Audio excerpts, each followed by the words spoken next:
Welcome to Washington Hospital Today, dedicated to informing residents about healthcare topics and issues. Through programs featuring community forums and free health and wellness classes, our goal is to empower community members with the information needed to make informed health decisions. Washington Hospital has been providing health care to the residents of the Washington Township Healthcare District for the past 60 years.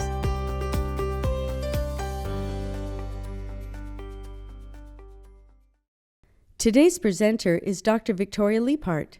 Dr. Leiphart is a gynecologist with the Washington Township Medical Foundation.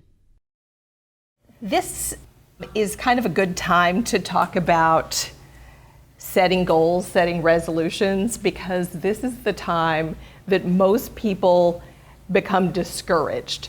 You know, the classic time to set goals is New Year's Eve, and the expectation is that you're going to do X, Y, or Z, and then by February, you've stopped doing it, you're discouraged, and you feel like a failure. So I want to talk about setting goals in a more realistic way so that you don't set yourself up for failure. And there's no reason that goals need to be done every New Year's. So, like, I've done yoga since I was in college. In my college days, I couldn't do that. And at 60, I certainly can't do that. I'll never be able to do that, even though I've done yoga for 40 years. Eating teensy-tiny portions, yeah, that sounds good in theory, and it lasts a day or two. Those are actually little quail eggs, by the way, aren't they cute? Little deviled quail eggs. This is sort of how most of us go. Most of us make some kind of goal or resolution once a year. About half of us, actually. Half of US citizens make New Year's resolutions. And 90% of us fail by the end of a year. And, we all know that. And it makes us feel like we're inadequate and we're not doing a good job. But the statistics are not as dreadful as I would have thought. I would have thought that most people fail by February. But in fact, at the 1 month point, 2/3 of people are still on track with their resolutions. And at the 6 month point, 46% are still on track. And interestingly, if you sort of say, well, I want to lose weight, but you don't make it a real resolution, you just have it as a goal, only 4% of people at 6 months are still on track. Whereas if you make a formal resolution and set some kind of formal goal, you're actually more likely to be on track. But this is kind of how most of us feel. I'm going to lose weight, I'm going to exercise every day, I'm going on a diet and stick to it. Is that cake? Right? Our resolutions last seconds. And so most of us make the same resolutions every single year, and we could just cross them off or modify them for each year. You can see they started off 2010, 2011, and each year is a different color, just modified. And in fact, this one, they get less ambitious with each year.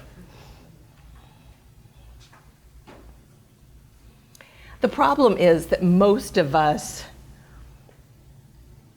take on multiple goals.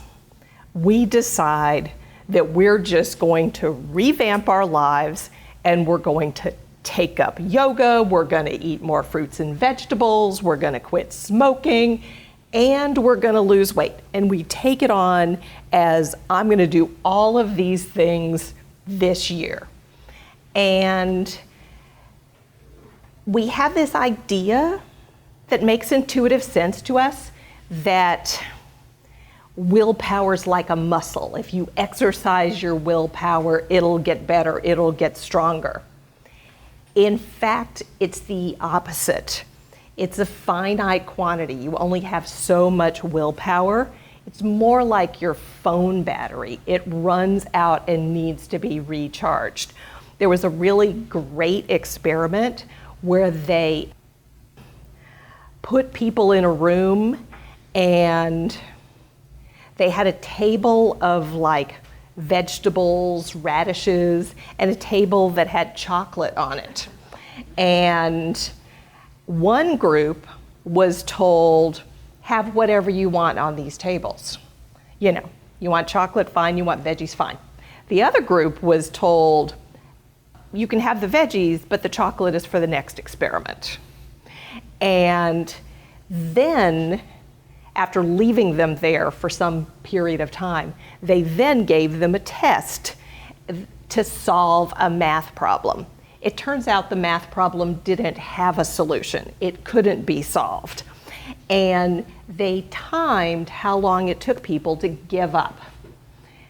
Who do you think gives up faster? The group that had to use their willpower to not go to the chocolate table and not eat the chocolate gave up in half the time as the group who was told, eat whatever you want. Because even if you don't go eat that chocolate, you know that you can. You're not having to exert willpower to keep yourself away from that chocolate table. The other problem with setting goals is people set goals that are overly ambitious. Don't set hiking Half Dome as a goal if you get short of breath walking up a flight of stairs. That is not a realistic goal at this stage. You may eventually work your way up to Half Dome, but you need to set achievable, smaller goals. And, we have this idea that we should set big goals, go big or go home. But if you set goals that are too daunting, you just get discouraged and give up pretty fast.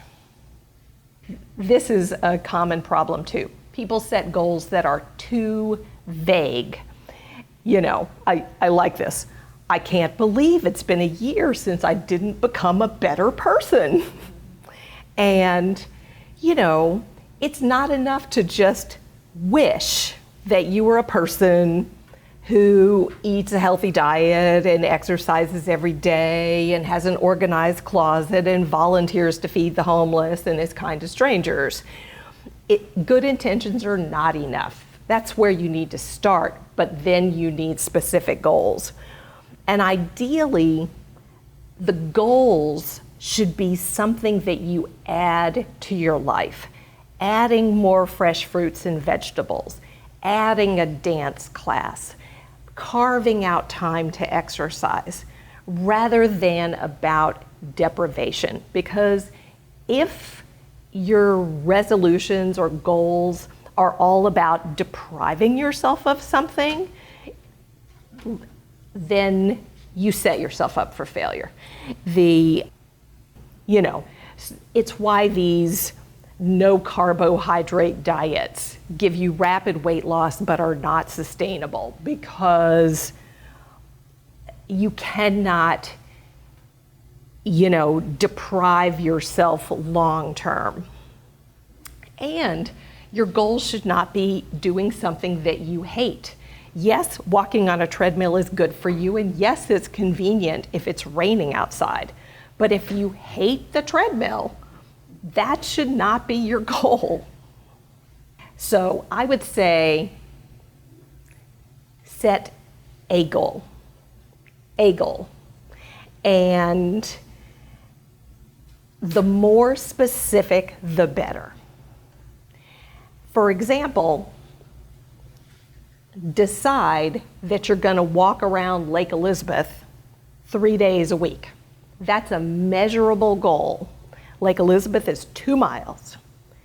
Even better if you set a schedule. Monday, Wednesday, Friday, 8 a.m., I'm going to walk around Lake Elizabeth. You can even get more detailed and say, currently it takes me 40 minutes to walk around. My goal is that in 6 months, I can walk around in 35 minutes. And then plan for obstacles, because there will be things that get in your way. You will have other things that, other commitments to your time. You will have bad weather. You will have days where you have a cold. You will have days where, you have a work commitment, whatever. And if you plan for obstacles, then you do better. So that if you, for example, say, when it's really cold and rainy and I really don't want to be walking outside, I will go to the mall and I will walk for the same length of time at the same time. And planning for obstacles keeps you more on track, although it seems pessimistic to just imagine the worst case scenario. That works better than a more optimistic view where you just assume things will work out. If you are, a lot of, sort of pop psychology stuff out there says just visualize it and it will happen.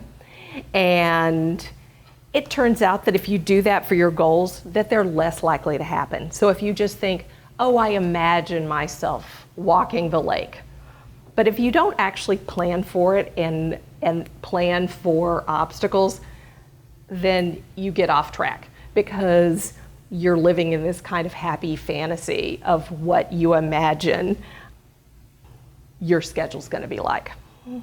If you write it down, you're more likely to stick with a goal. And it's why all of these calorie tracking apps and, Fitbits that keep track of your steps, why all of that works better than just saying, oh, I'll make better food choices, or I'll eat fewer calories, or I'll walk a little more. If you're actually logging something, you're more likely to do it. And if you actually write a contract with yourself, you're more likely to do it. So I had never kept resolutions, but the first time I gave this talk, I was so impressed with the data, that 46% versus 4%, that I actually tried a resolution that year, and this was 2 weeks into the calendar year, and this was my calendar of meditation.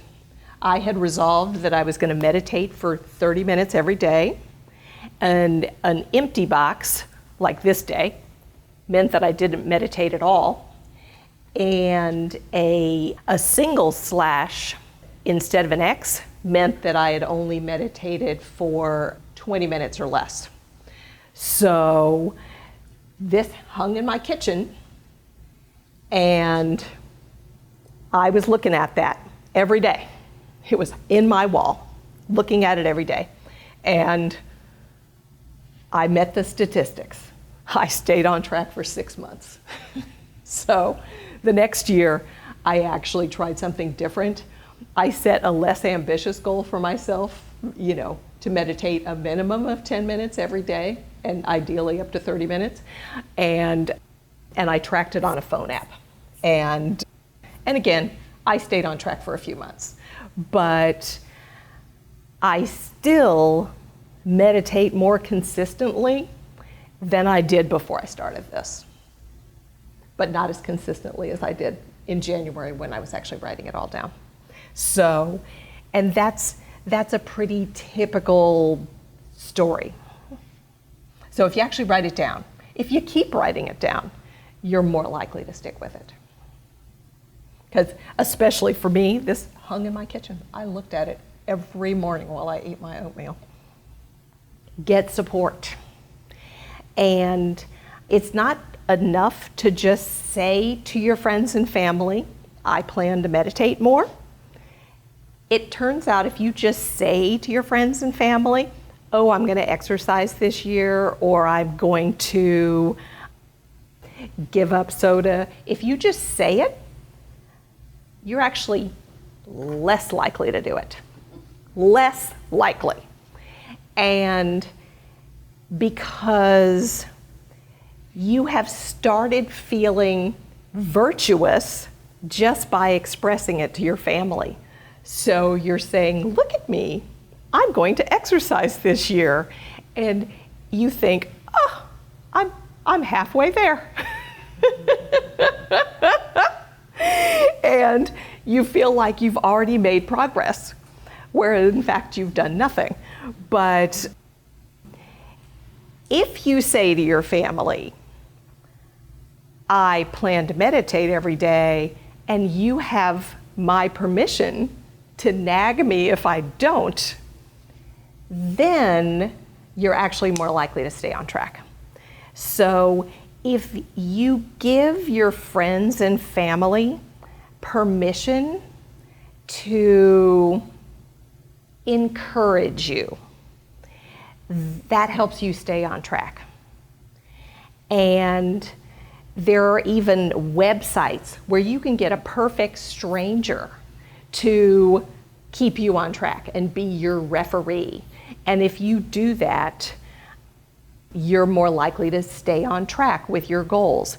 If you just are using the website to log your progress, you've got about a 29% success rate at the end of a year. If you have if you name a referee, and generally you name a friend or a family member who can also log on to the website and see your progress, that doubles to 59%. So you basically go from 30% to 60% when you're accountable to someone. So if you get that kind of accountability with your friends or family, if you make someone your referee, it doubles your success rate. What works even better is having consequences to not meeting your goals. You can reward yourself for meeting your goals. So, my reward was for every month that I meditated for 25 days, and at least half of that was at least 20 minutes, more than 20 minutes, I would take myself out for a nice meal and have some kind of nice treat. And so set regular rewards, and it shouldn't be a long reward. It shouldn't be, if I've lost 25 pounds at the end of a year, then I'll do X, Y, or Z. Have little short goals. Have a reward at the end of a week, a reward at the end of a month. And if you're trying to lose weight, the reward should not be, a trip to the Cheesecake Factory. Right? That's sort of self-obvious, right? But, we all reward ourselves in ways that make sense to us.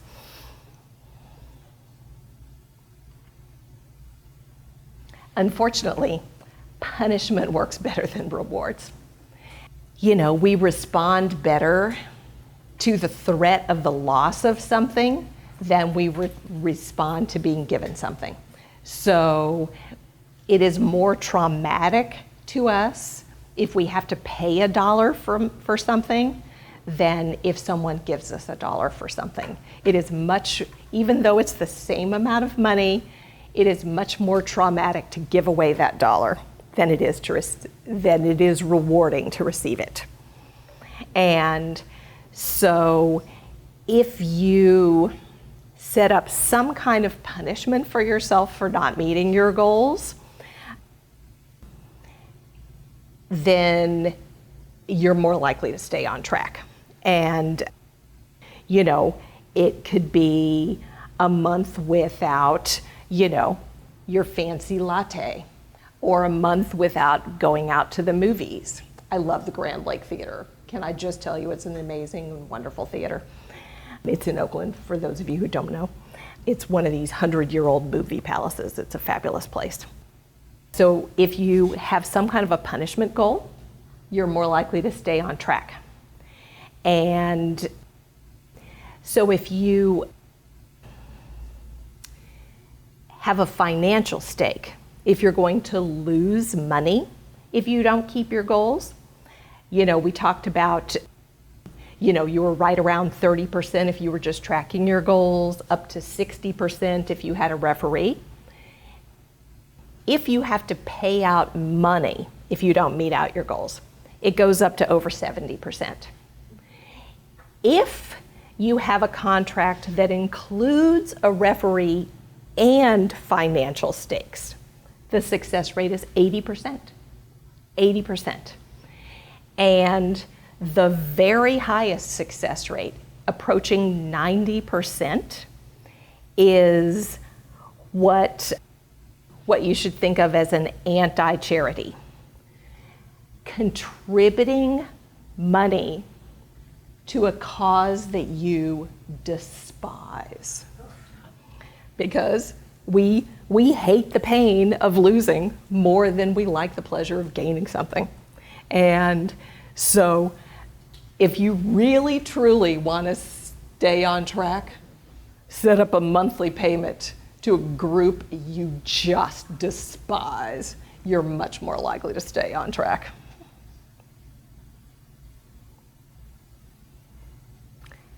I say this all the time, that the best use of willpower is not to have to use it at all.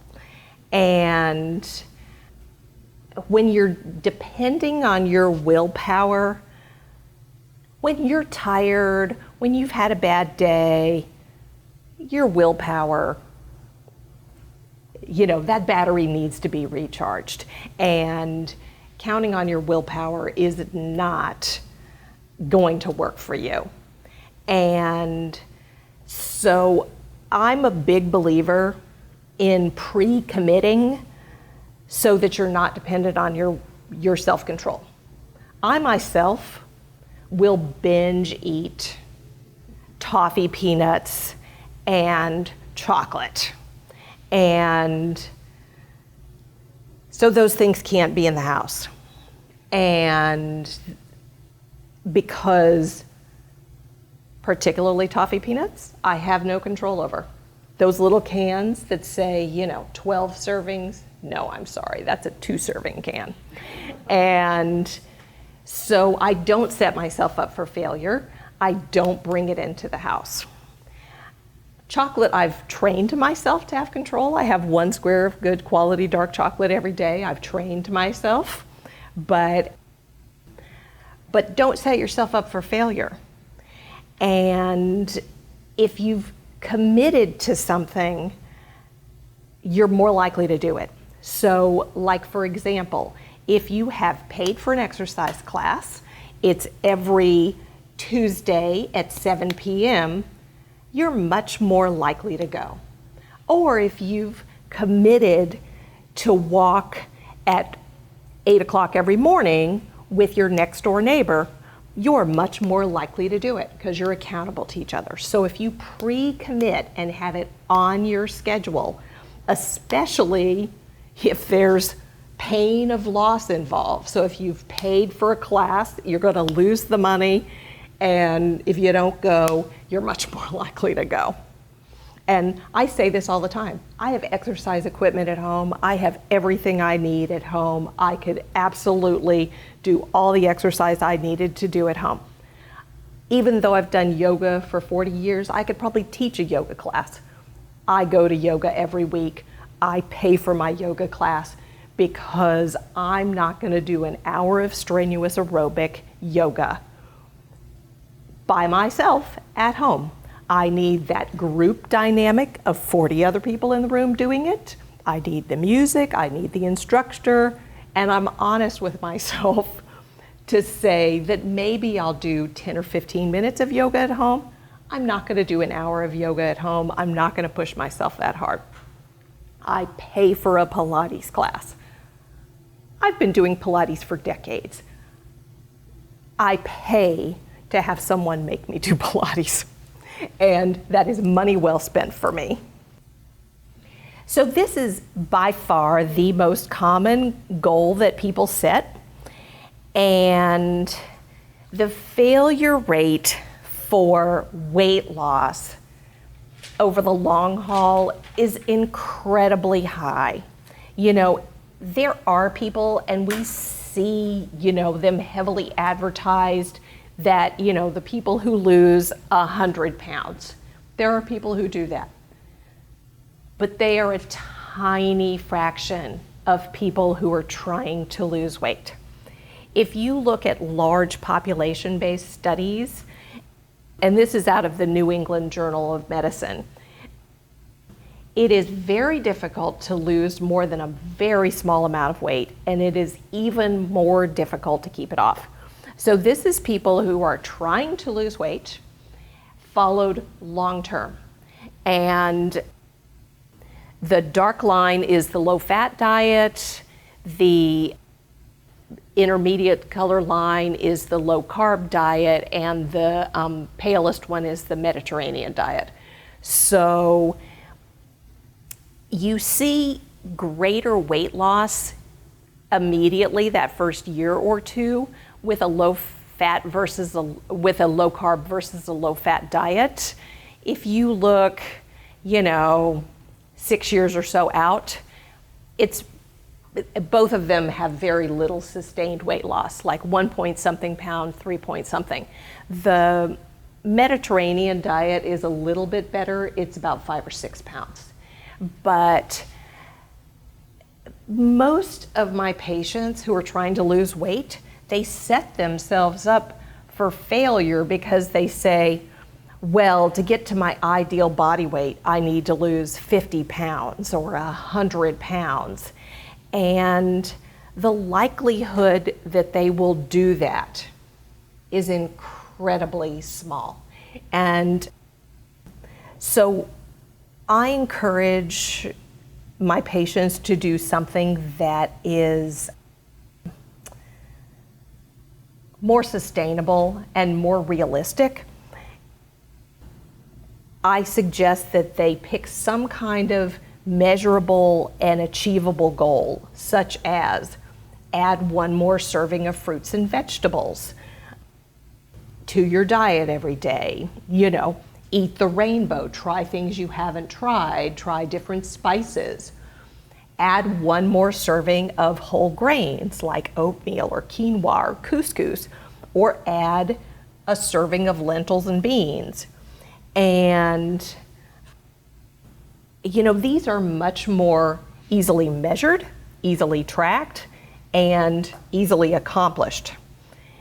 You could also have a fitness goal, like doing a 30-minute beginner yoga video 3 mornings a week.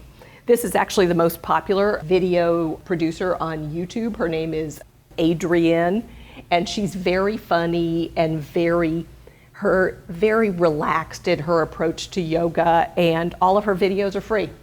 And her dog is named Benji, so it's Adrienne and Benji doing yoga. And normally I don't promote specific things, but she does a really nice job and is very approachable. And like I said, it should be about adding something that you enjoy, adding food that you enjoy, adding exercise that you like doing. And it should never be punishment.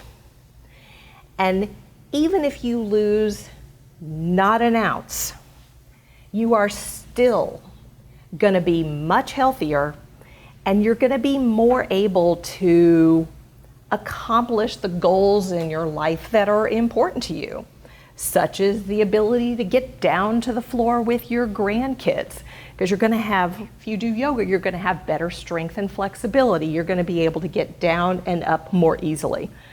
Or you're going to be able to stroll through a new city all day when you're traveling without having to stop and rest, without being limited in your ability to do the things that you want to do.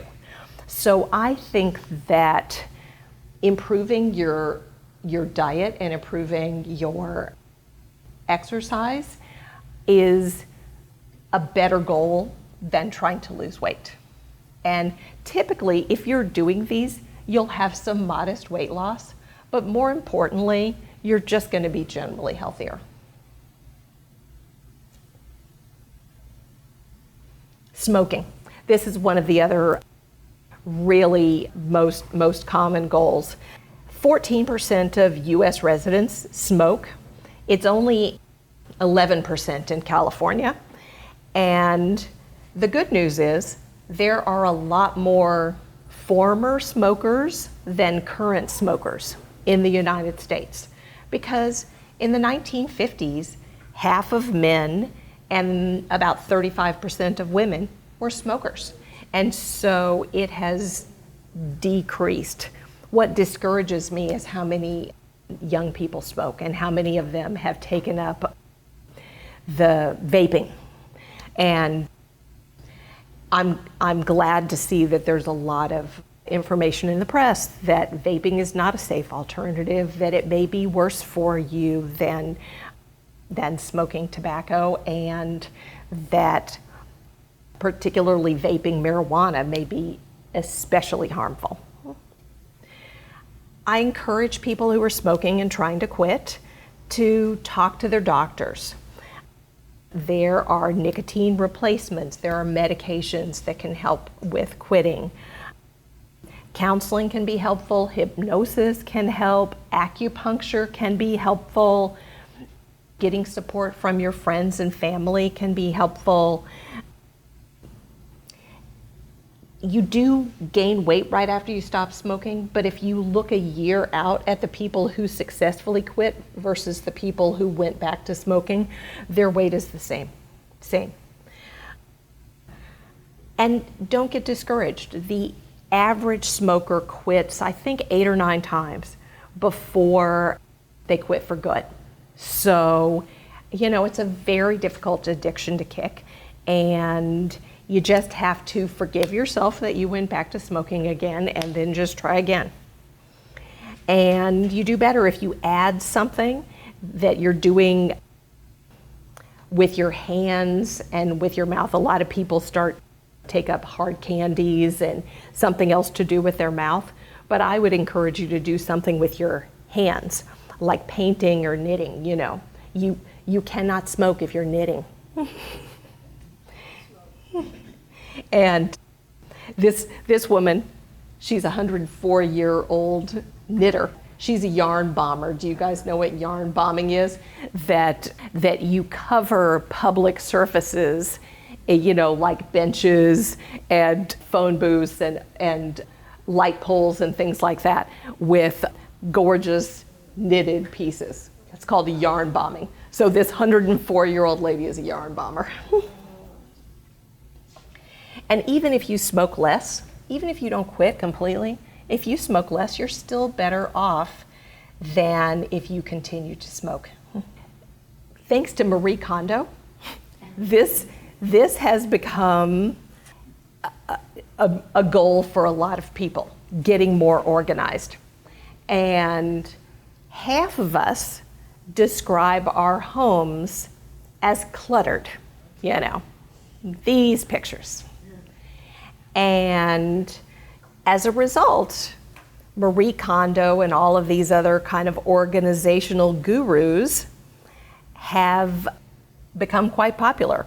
Have you seen the size of the Container Store in San Jose? It is the size of a city block, and I think it's 3 stories high. It's enormous. It's enormous. And so some people are, extreme minimalists like Marie Kondo. I mean, honestly, who has 2 pairs of shoes and like 2 shirts? My closet, I am telling you now, looks nothing like this, will never look like this, and I don't want it to look like this. And then some people just want to be organized. And we all have different tolerances. So for what someone considers trash, someone else will consider it treasure. And for what one person considers cluttered, another person considers homey and warm and, a happy space. Like this lady loves all of her little collections. She has all this little knickknacks and bric-a-brac. She has it all organized by type. She keeps it dusted and clean. She shows it off to people. It brings her joy, and she's not unnaturally attached to it. She fully expects that when she's dead, her kids are getting rid of it. And so she doesn't have an unnatural belief or an unrealistic belief about how valuable her collection is.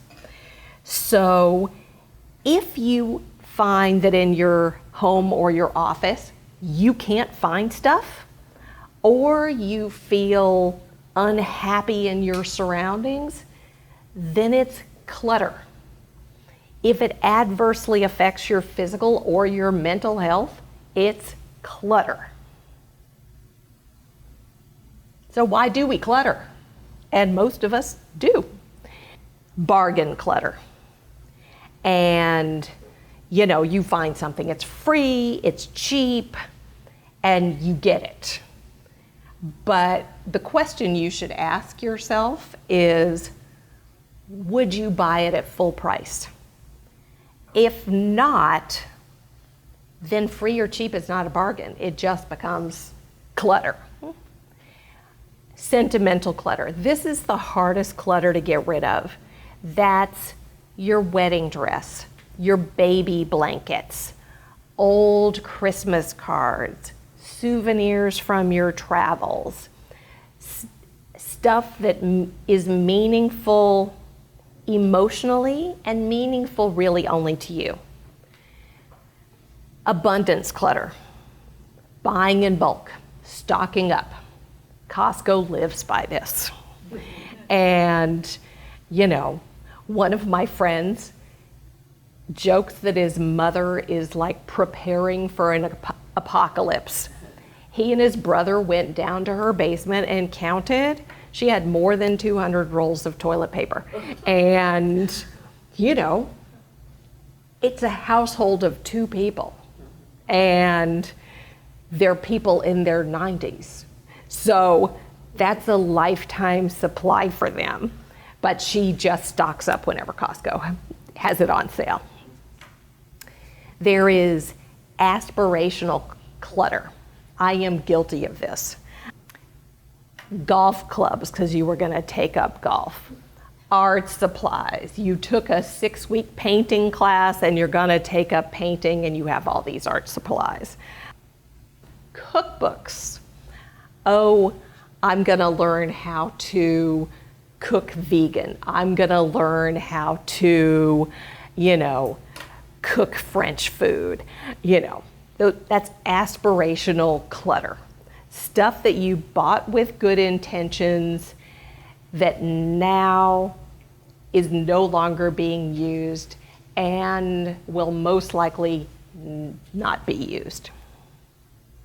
So if you don't have a defined place for an item in your house, and if you have no system of organization, it becomes clutter.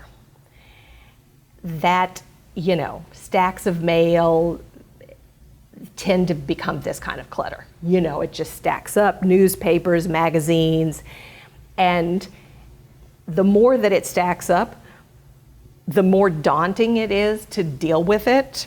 You've got a stack of stuff that you need to go through for that few pieces of paper, those few documents you really do need to keep, and the rest can be shredded, but it just stacks up because the bigger the stack gets, the more overwhelming it is to just go and deal with that stack of documents and paper. This last one, I am absolutely guilty of. Inertia is a powerful force. Sometimes I set something down with the intent of finding a place for it, or the intent to file that document, or repair that jewelry item, or sew that hem that has come undone. And I intend to address it in some way, and I set it someplace aside so that I can address it. And then months later, it is still there. I have developed clutter blindness, and I no longer see it. It now just lives in that spot. So I am absolutely guilty of clutter blindness. But those are typically the kinds of clutter that we have in our house. As far as addressing stuff you have to figure out what works for you. Not everyone should be a minimalist. Not everyone needs to do what Marie Kondo says and, take out every single clothing item and hold it up and only keep it if it sparks joy. And, my shoes that I wear out in the garden do not spark joy, but they are practical and they serve a need and I don't need to get rid of them. And so you have to figure out what works for you personally. And some people function very well in a fairly cluttered environment. Like, this is Al Gore's office. Clearly, he's a high functioning person who has accomplished enormous things in his life. And what would be an intolerably cluttered environment for most of us, he's perfectly fine in that environment. That's an environment that works for him.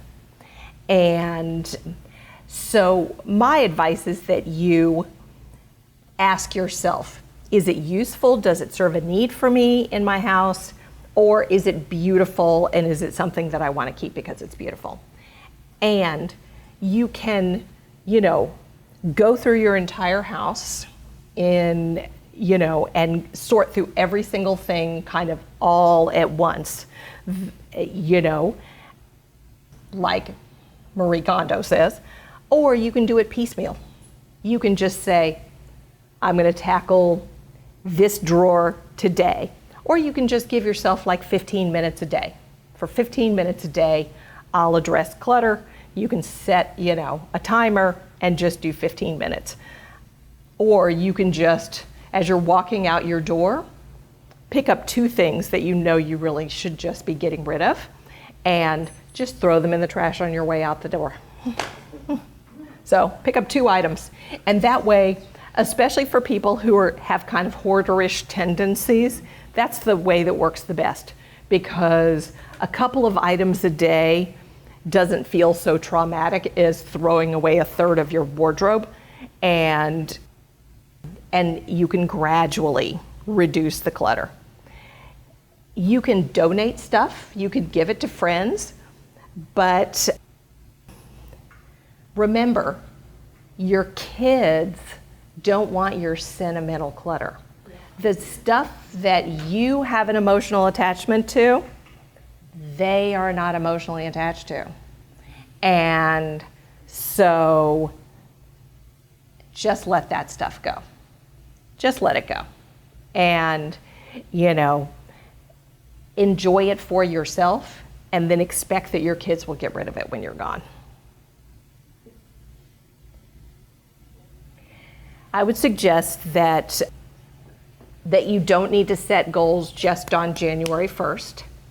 At whatever time you want to set a goal for yourself, set a goal, make it concrete, make it measurable, and set a goal to do it for 30 days.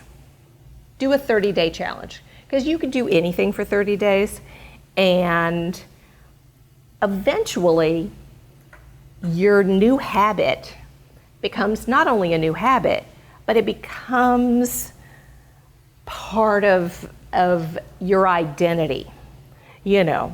I'm a person who meditates every day. I'm a person who walks every day. I'm a person who eats a lot of fruits and vegetables. Whatever. It becomes part of the way that you think about yourself. It becomes not just a habit, not just, your resolution.